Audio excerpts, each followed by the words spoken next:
Hello and welcome to Aaj academy. What's up guys, hope you are doing well. आज हम national income का last lecture करने जा रहे हैं, जिसमें मैं आपको कुछ मिसलिनियस टॉपिक्स बताऊंगा। हो सकता है क्वेश्चन में भी आ सकता है। For that reason I want to make ensure कि कोई टॉपिक छूटे ना, सो दैट हम सारा कुछ कवर्स कर सकें। ठीक है, तो इसमें सबसे पहला टॉपिक जो आपके साथ में डिस्कस करने जा रहा हूँ वो है डोमेस्टिक टेरिटरी।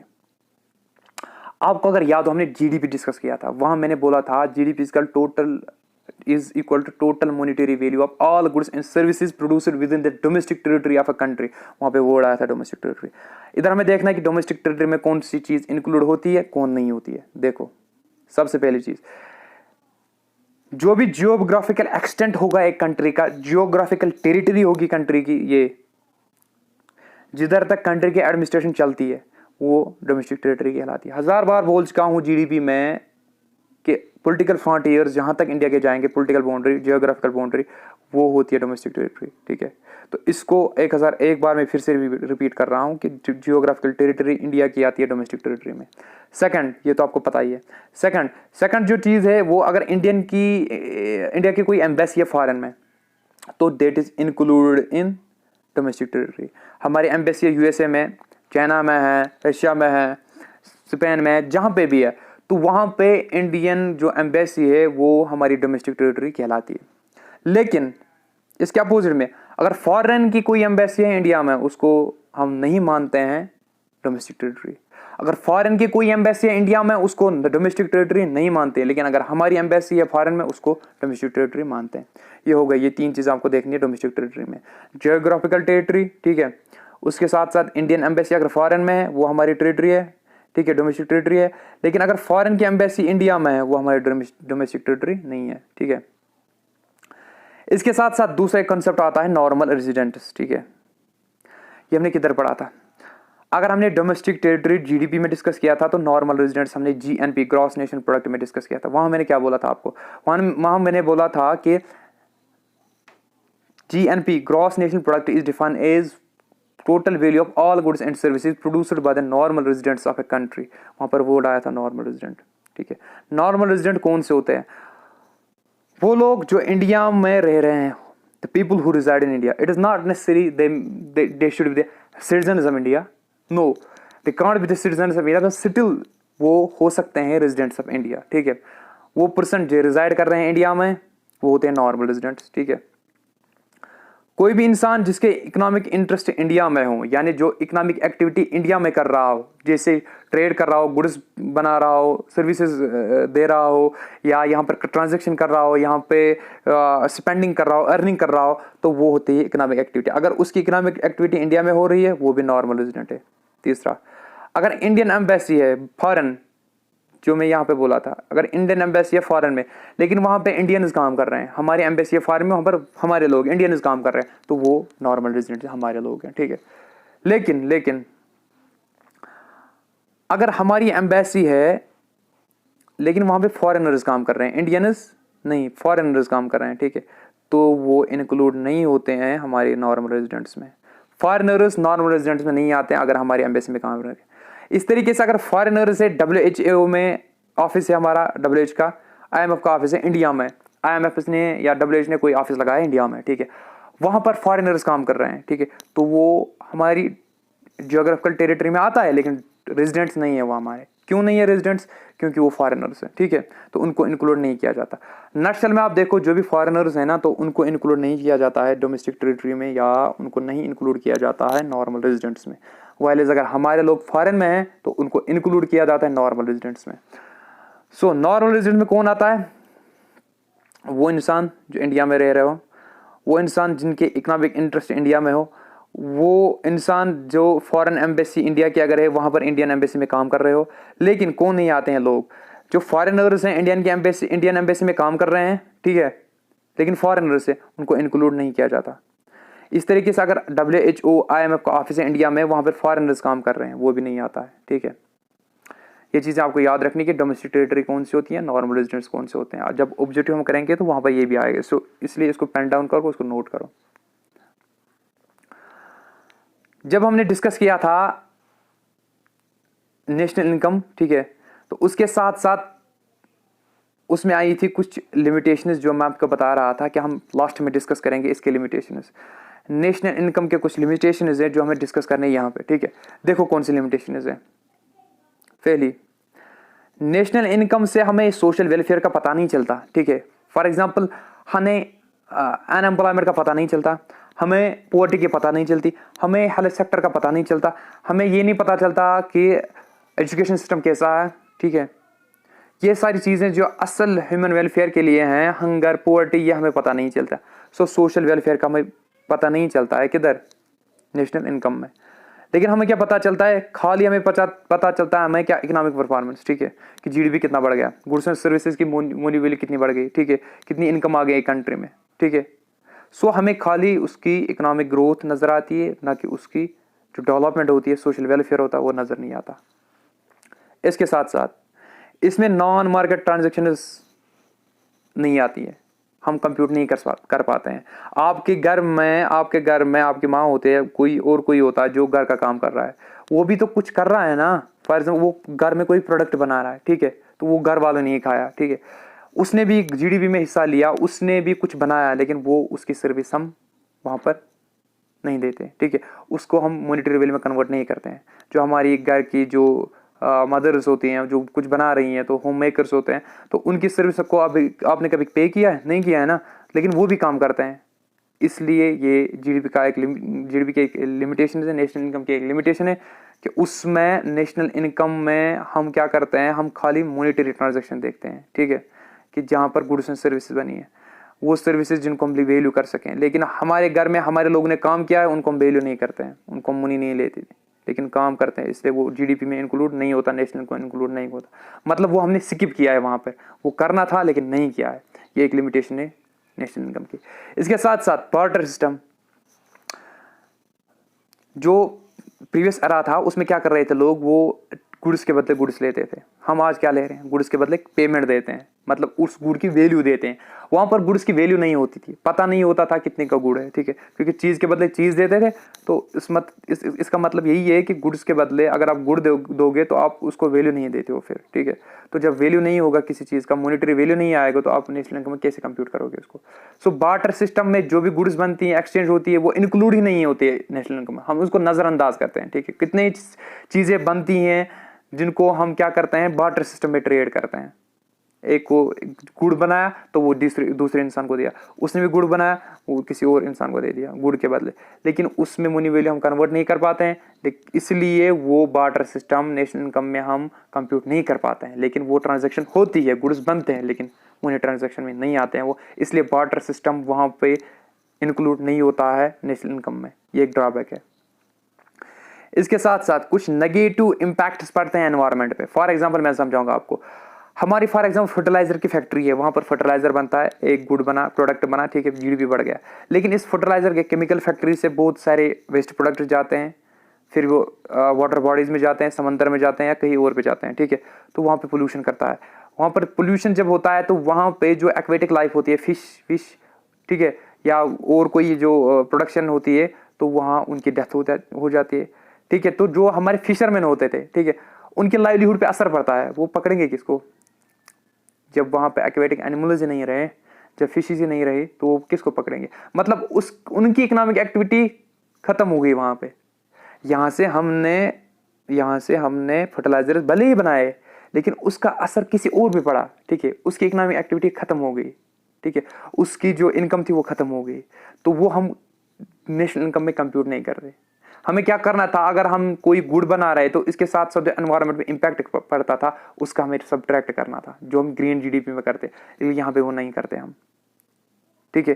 वो होता है नेगेटिव इम्पैक्ट्स, नेगेटिव एक्सटर्नलिटीज, वो हम नहीं देखते हैं, ठीक है। ये था लिमिटेशन जीडीपी का। अब देखो, एक टर्म आती है ग्रीन जीडीपी। ग्रीन जीडीपी क्या होता है? अगर जो मैं उधर देखो मैं इधर बात कर रहा था कि नेगेटिव इम्पैक्ट्स की बात नहीं होती, अगर नेगेटिव इम्पैक्ट्स की बात होगी तो उसको हम कहते हैं ग्रीन जीडीपी। देखो कैसे है, देखो जीडीपी हमें क्या दिखाता है, खाली इकोनॉमिक ग्रोथ, ठीक है। अगर उस इकोनॉमिक ग्रोथ में हम एनवायरमेंटल कॉन्सिक्वेंसेस, अगर उस इकोनॉमिक ग्रोथ में हम एनवायरमेंटल कॉन्सिक्वेंसेस भी देखें, ठीक है, कि एक गुड बनाने में एनवायरनमेंट का हमारी डिग्रेडेशन हो गई, रिसोर्स खत्म हो गए, एनवायरनमेंट को इम्पैक्ट पड़ा, तो उस इम्पैक्ट से क्या होगा, उस इम्पैक्ट की वैल्यू क्या है, उसको सब्ट्रैक्ट करना है। मतलब क्या, ग्रीन जीडीपी बन गया, ठीक है, लेकिन जीडीपी बनाने में बहुत सारे एनवायरनमेंट से प्रॉब्लम हो गई, एनवायरनमेंट को प्रॉब्लम हो गई, ठीक है, तो उन प्रॉब्लम्स की वैल्यू हमें क्या करनी है, माइनस करनी है। फॉर एग्जाम्पल हमने अगर 5 लाख का जीडीपी बनाया तो उससे हो सकता है 10,000 20,000 का इम्पैक्ट पड़ा हो एनवायरनमेंट पे, ठीक है, तो अगर हम सब्ट्रैक्ट करेंगे 4,80,000 हमारा ग्रीन जीडीपी आएगा। ग्रीन मतलब आपको एनवायरनमेंट की जो इम्पैक्ट पड़ता है एनवायरनमेंट में उसको भी कंसिडर करना है, तो उसको हम कहते हैं ग्रीन जीडीपी, ठीक है। एक और टॉपिक हमारा आता है पर कैपिटा इनकम। पहले भी बोल चुका हूं, जब दादा भाई नेहरू जी ने पर कैपिटा इनकम या नेशनल इनकम कमेटी ने पर कैपिटा इनकम कंप्यूट किया था, उसमें क्या होता था, पर कैपिटा इनकम कुछ नहीं होता है, जो टोटल इनकम होती है ना, टोटल इनकम, नेशनल इनकम, ठीक है, उसको पॉपुलेशन के सेंसस के पॉपुलेशन के साथ डिवाइड करो, ठीक है। टोटल इनकम को नेशनल इनकम है, उसको टोटल पॉपुलेशन से डिवाइड करो तो आपको पर कैपिटा इनकम, यानी हर एक इंसान के पास इनकम कितनी आएगी, ये एक एवरेज इनकम होती है, ठीक है। क्योंकि देखो इंडिया में कुछ लोग ऐसे हैं जिनको मतलब मिलियंस में बिलियंस में यहाँ पे पैसे हैं, ठीक है, कुछ लोग ऐसे भी हैं जिनको महीने में खाली 1,000 2,000 मिलता है, ठीक है। मतलब आपको देखना है कि वो उनकी इनकम और जो पुअर सेक्शन होते हैं उनकी इनकम, सारी इनकम को टोटल करना है, नेशनल इनकम को डिवाइड करना है टोटल पॉपुलेशन, इससे पता चलेगा कि हर एक इंसान को ऑन एन एवरेज कितने पैसे आते हैं, ठीक है, तो उसको कहते हैं पर कैपिटा इनकम। अगर हम 2019-20 की बात कर रहे हैं तो 1,35,000 हर एक इंसान के पास एनुअली इनकम थी, ठीक है, एनुअल इनकम 1,35,000 थी एक इंसान के पास 2019-20 की हम बात करें तो। ये चीज़ भी आपको याद रखनी है, ठीक है, पर कैपिटा इनकम का जो फॉर्मूला है इसकी वो याद रखनी है आपको। होप आपको ये समझ आएगा सब कुछ। अब इंपॉर्टेंट टॉपिक हमारा है वो है factor cost and market cost. Factor cost क्या होता है और मार्केट कॉस्ट क्या होता है, देखो बहुत बार आपने बहुत सारे टॉपिक्स देखे होंगे, बहुत क्वेश्चन देखे होंगे, ऑब्जेक्टिव देखे होंगे कि जीडीपी एक फैक्टर कॉस्ट, जीएनपी एक फैक्टर कॉस्ट, जीडीपी एक मार्केट कॉस्ट, जीडीपी एक मार्केट प्राइस, जीडीपी एक एनएनपी एक फैक्टर कॉस्ट, एनएनपी एक मार्केट कॉस्ट। ये फैक्टर कॉस्ट मार्केट कॉस्ट क्या होता है बाद में आप एडजस्टमेंट खुद करोगे, सिर्फ ये चीज़ आपको करनी है, ठीक है। देखो फैक्टर कॉस्ट क्या होता है, जब भी हम कोई फैक्टर प्रोडक्शन करते हैं, फॉर एग्जाम्पल हमने लैंड लिया, लेबर, एंटरप्रेन्योर कैपिटल, एक चीज बनाने में, तो उसमें कितना कॉस्ट लगा, एक चीज को बनाने में कितना कॉस्ट लगा, वो फैक्टर कॉस्ट होता है। यानी वो कॉस्ट जो डायरेक्टली इन्वॉल्व हो एक चीज को बनाने में, ठीक है, होता है फैक्टर कॉस्ट, ठीक है, जो फैक्टर प्रोडक्शन में लगे हो। लेबर को कितना पैसा दिया, कैपिटल कितनी इंट्रोड्यूस हो गई ना, जितने में रॉ मटेरियल हमने लिया, तो होता है factor cost, cost of factor of production, ठीक है। यानी हमें जो प्रोडक्शन प्रोसेस की उसमें हमें कॉस्ट कितना लगा, डायरेक्ट जो कॉस्ट लगा हमें वो होता है फैक्टर कॉस्ट। लेकिन हो सकता है हमें 8 रुपए लगे हो, ठीक है, प्रोडक्ट लाने में, बेचने में, ठीक है, सॉरी बेचने में नहीं, लाने में, उसको बनाने में। हो सकता है फिर गवर्नमेंट ने उस पर सब्सिडी दी हो कि आपको अगर 10 रुपए की चीज मिलती है तो आप खाली 8 रुपए दे दो, ठीक है, 2 रुपए हम जेब से देंगे। मतलब उस प्रोडक्ट के रॉ मटेरियल में कौन खर्च करता है, गवर्नमेंट भी करता है। आपको 8 रुपए देने पड़े लेकिन गवर्नमेंट के तो 2 रुपए गए ना इसमें, ठीक है, तो सब्सिडीज भी ऐड होती हैं फैक्टर कॉस्ट में, ठीक है। फैक्टर कॉस्ट कुछ नहीं होता है, जो एक फैक्ट्री में एक गुड को बनाने में कॉस्ट लगता है ना, जो एक फैक्ट्री में एक गुड को बनाने में कॉस्ट लगता है वो होता है फैक्टर कॉस्ट। अगर गवर्नमेंट ने उस पर सब्सिडी दी हो, आपको अगर 10 रुपए की चीज 8 रुपए की 10 रुपए की चीज लेनी थी लेकिन आपने 8 रुपए में ले ली, 2 रुपए आपको सब्सिडी दी गवर्नमेंट ने, यानी उसने वो पे किया अपनी जेब से। मतलब उस प्रोडक्ट को बनाने में 10 रुपए लगे आपको टोटल, 2 जो गवर्नमेंट ने सब्सिडी, 8 जो आपने खुद लगाए, ठीक है। तो इसलिए फैक्टर कॉस्ट में आता है कॉस्ट ऑफ प्रोडक्शन, ठीक है, प्लस सब्सिडीज, ठीक है। अब चीज बन गई, ठीक है, चीज बन गई। अब चीज बनने के बाद किधर जाती है, मार्केट में, सेलिंग के लिए मार्केट में आई चीज। जब भी चीज फैक्ट्री से निकल के मार्केट में आती है, ठीक है, तो उस पर एक टैक्स लगता है। क्या लगता है, टैक्स लगता है। For example GST, goods and service tax. अगर उस फैक्टर कॉस्ट में एफसी में, सॉरी एफ लिखना भी नहीं आता है यहाँ पे, अगर फैक्टर कॉस्ट में एफसी में फैक्टर कॉस्ट में आपको मार्केट कॉस्ट में जाना हो, ठीक है, फैक्टर कॉस्ट, अब मार्केट में चीज आई, मार्केट कॉस्ट में जाना हो तो आपको टैक्स इस पे ऐड करना है, ठीक है, इनडायरेक्ट टैक्स। मार्केट में चीज बन गई, 2 रुपए सब्सिडी दी गई, 8 रुपए आपने खुद के लगाए प्रोडक्ट बनाने में, टोटल फैक्ट्री में बना था चीज 10 रुपए का थी। अब मार्केट में आएगा, जब मार्केट में आएगा तो गवर्नमेंट इस पे टैक्स लगाती है, इनडायरेक्ट टैक्स लगाती है, ठीक। फॉर एग्जाम्पल 2 रुपए और टैक्स चढ़ गए, ठीक है, अब ये फॉर एग्जाम्पल 4 रुपए, ठीक है, 4 रुपए इस पे टैक्स लग गए, अब 14 रुपीज का ये बन गया प्रोडक्ट, ठीक है, लेकिन इसमें 4 रुपए इनडायरेक्ट टैक्स है, ठीक है, 4 रुपए इनडायरेक्ट टैक्स है, और यानी जो 4 रुपए इनडायरेक्ट टैक्स है, और टोटल जो इसमें कॉस्ट आया अब वो है 14 रुपीज, क्या है 14, ये मार्केट कॉस्ट होता है, ठीक है। फैक्टर कॉस्ट होता है जो फैक्टर ऑफ प्रोडक्शन में कॉस्ट लगा हो और प्लस जो सब्सिडी गवर्नमेंट ने दी हो, क्योंकि वो भी फैक्टर ऑफ प्रोडक्शन में लगता है। जब ये मार्केट में आता है गवर्नमेंट इस पे टैक्स लगाती है, अगर उस टैक्स को भी ऐड करेंगे हम तो फिर मार्केट कॉस्ट बनता है, क्या बनता है, मार्केट कॉस्ट, ओके, क्या बनता है, मार्केट कॉस्ट। इसका मतलब ये हम कह सकते हैं कि अगर मार्केट कॉस्ट में कोई चीज है, ठीक है, मतलब इसमें टैक्स ऐड हुआ होगा, ठीक है, तो हमें क्या करना है, उस टैक्स को माइनस करना है। अगर हम टैक्स को माइनस करेंगे, मार्केट कॉस्ट में से टैक्स को माइनस करेंगे, हम फैक्टर कॉस्ट पे आएंगे ना, वही तो मैं बोल रहा था कि फैक्टर कॉस्ट से अगर मार्केट कॉस्ट जाना है तो टैक्स ऐड करना है। अगर हम अब मार्केट कॉस्ट से वापस फैक्टर कॉस्ट में जाना है तो इनडायरेक्ट टैक्स माइनस करनी है, यानी अगर 14 रुपए जो मार्केट कॉस्ट है उसमें हमें फैक्टर कॉस्ट में जाना है तो माइनस क्या करना है हमें, इनडायरेक्ट टैक्स जो 4 रुपए है, ठीक है। अगर गवर्नमेंट ने सब्सिडी दी हो उस पे तो सब्सिडी को ऐड करना है, क्योंकि वो भी लगता है फैक्टर प्रोडक्शन में, बस ये करना है आपको।